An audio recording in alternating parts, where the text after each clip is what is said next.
আগামী 23শে জানুয়ারি সরস্বতী পুজো। এই সরস্বতী পুজোর দিন সমস্ত বিদ্যার্থীরা অবশ্যই এই দুটো কাজ করবে।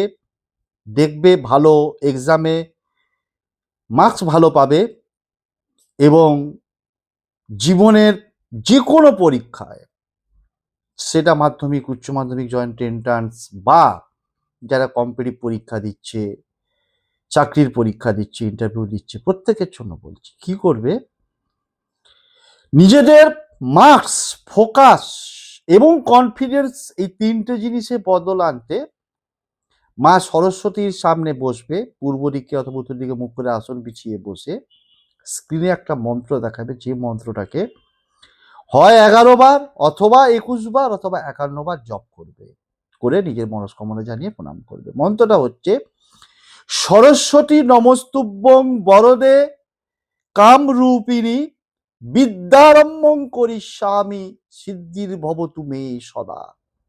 এই মন্ত্রটাকে জপ করবে, দেখবে অভূতপূর্ব রেজাল্ট, ভালো মার্কস নিয়ে তোমরা পরীক্ষায় উত্তীর্ণ হতে পারবে। সফলতা অবশ্যই আসবে তোমাদের জীবনে মা সরস্বতীর আশীর্বাদে।